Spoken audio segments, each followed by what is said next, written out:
नमस्कार, आदाब, जय हिंद, सत श्री अकाल। मैं फ़हीम खान। दोस्तों, किसानों का विरोध चल रहा है। इसी बीच हमारे अर्नब गोस्वामी भाई साहब हमारे किसानों के बीच पहुंच गए और आप अब अनुमान लगा सकते हैं कि अर्नब गोस्वामी के किसानों के बीच पहुंचने के बाद क्या हालात हो सकते हैं अर्नब गोस्वामी के। जी हाँ दोस्तों, पूरी खबर आपको विस्तार से समझाएंगे। उससे पहले मैं आपसे रिक्वेस्ट करूंगा कि अगर आप हमारे चैनल पर नए हैं तो चैनल को ज़रूर सब्सक्राइब करें और बेल आइकन प्रेस करें, जिससे आपको नया वीडियो आती नोटिफिकेशन मिल जाए।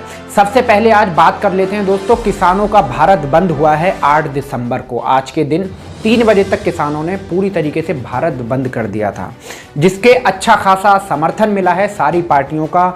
हमारे भी आसपास के काफ़ी सारे शहरों को पूरी तरीके से बंद कर दिया था, जिसमें व्यापार मंडल के बहुत सारे कार्यकर्ताओं का समर्थन रहा, जिस वजह से इस मार्केट को बंद कराने में उन्होंने पूर्ण रूप से किसानों का समर्थन करा। क्योंकि उनका कहना है कि नो फूड नो फार्मर्स, अगर खाने को कुछ नहीं रहेगा तो फार्मर्स क्या करेंगे। इसी को लेकर के आज दिल्ली को पूरी तरीके से किले में तब्दील कर दिया था। और उसके बाद जब अर्नब गोस्वामी पहुंचे हैं अपना माइक लेकर के, तो आप अनुमान लगाएं कि अर्नब गोस्वामी की कितनी हालत पतली कर दी होगी किसानों ने। इससे पहले भी हम आपको बहुत सारे वीडियो बना करके दिखा चुके हैं, जिसमें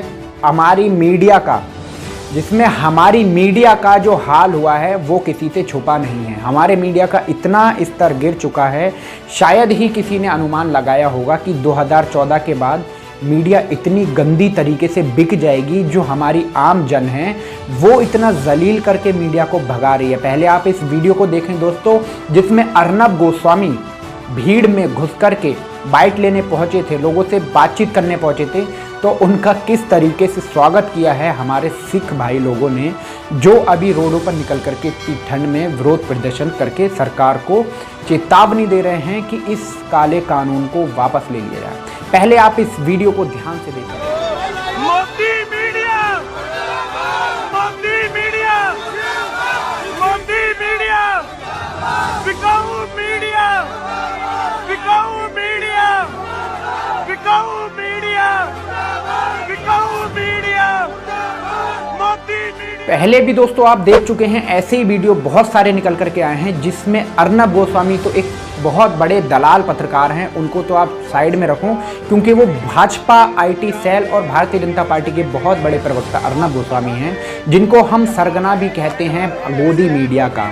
लेकिन इससे पहले अभी तक जो फार्मर्स का प्रोटेस्ट चल रहा था, उसमें एक हेडलाइन चल रही थी, जिसमें उन्होंने एक बड़े बड़े पोस्टर बनाए थे। उस पर लिखा हुआ था जी न्यूज़, अर्नब गोस्वामी का रिपब्लिक भारत और आज तक चैनल को जो हमारे फार्मर्स हैं वो गोदी मीडिया के नाम से बुला रहे थे। बहुत बहुत बड़ी फ्लैक्सियाँ छपवा करके उन्होंने इसको बताया, अपने पूरे देश को समझाया कि किस तरीके से ये गोदी मीडिया है, जो सरकार का तलवे चाट करके हमारे छोटे से किसान के विरोध प्रदर्शन को भी ये खालिस्तानी विरोध प्रदर्शन बता रहे हैं।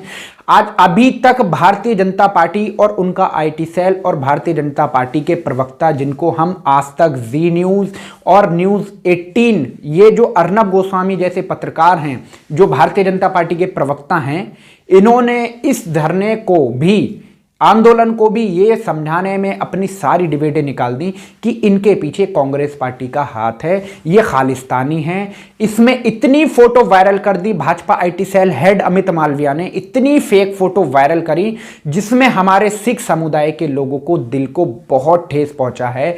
जो ज़मीनी सच्चाई नहीं थी वो भी भारतीय जनता पार्टी के आईटी सेल हेड ने इसमें शेयर कर दिए, फोटो एडिट करके शेयर कर दिए और इस विरोध प्रदर्शन को जलील करने की कोशिश करी।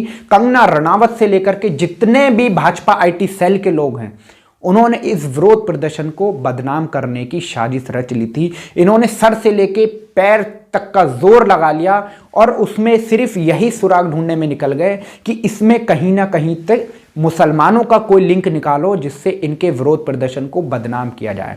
लेकिन हमने जो ग्राउंड रिपोर्टिंग करी, उसमें हमें यह पता चला कि जो हमारा फार्मर्स है वो आज दिल से परेशान है। बहुत सारे फार्मर्स हमारे सामने रो रहे थे कि सरकार उनकी बात को नहीं सुन रही है।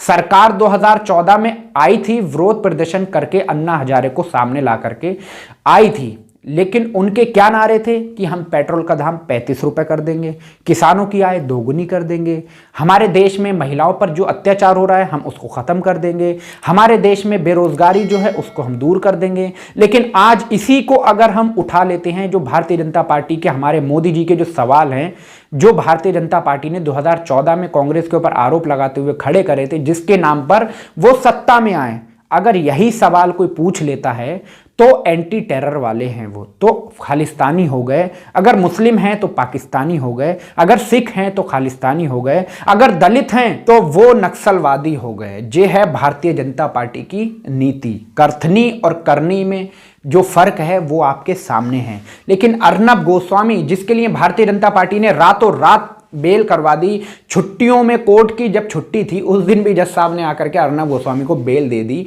तो आप समझ सकते हैं कि अर्नब गोस्वामी कितने बड़े सरगना हैं। दलाल पत्रकारों में सबसे ऊंची चोटी पर बैठते हैं अर्नब गोस्वामी। जी हाँ दोस्तों, जैसे ही अर्नब गोस्वामी पहुंचते हैं तो अर्नब गोस्वामी की धुलाई तो नहीं हुई, लेकिन कहते हैं दोस्तों जिसकी इज्जत ही नहीं उसकी बेइज्जती क्या।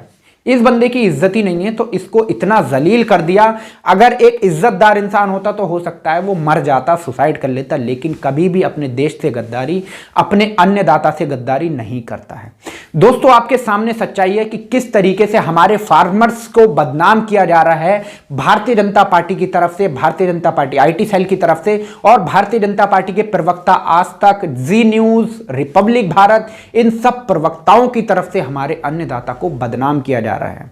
लेकिन सच्चाई सब लोग जानते हैं कि किस तरीके से आज हमारा अन्नदाता परेशान है, और अगर परेशान नहीं होता तो वो सड़कों पर नहीं आता। किसानों की सिर्फ इतनी सी मांग है कि जो नए फार्मर्स एक्ट बनाए गए हैं उनमें सिर्फ एक हेडलाइन और बढ़ाई जाए जिसमें गारंटेड किया जाए कि हमें एमएसपी पे हमारी फसल बेची जाएगी। लेकिन ये क्यों नहीं किया जा रहा है? क्योंकि मोदी जी के जो बड़े कारोबारी अडानी अंबानी हैं उनको नुकसान उठाना पड़ सकता है। इस वजह से इन बिलों में कोई भी संशोधन नहीं कर रही है। मोदी सरकार एक भी इंच पीछे हटने को तैयार नहीं है। दोस्तों इस सारी खबर को लेकर कि आपकी कोई राय हो तो नीचे कमेंट सेक्शन में आप हमें अपनी राय जरूर दें और ऐसी तमाम खबरों के लिए हमारे चैनल को सब्सक्राइब करें। मिलते हैं अगली वीडियो में, तब तक के लिए आप अपना ख्याल रखें। धन्यवाद। जय हिंद।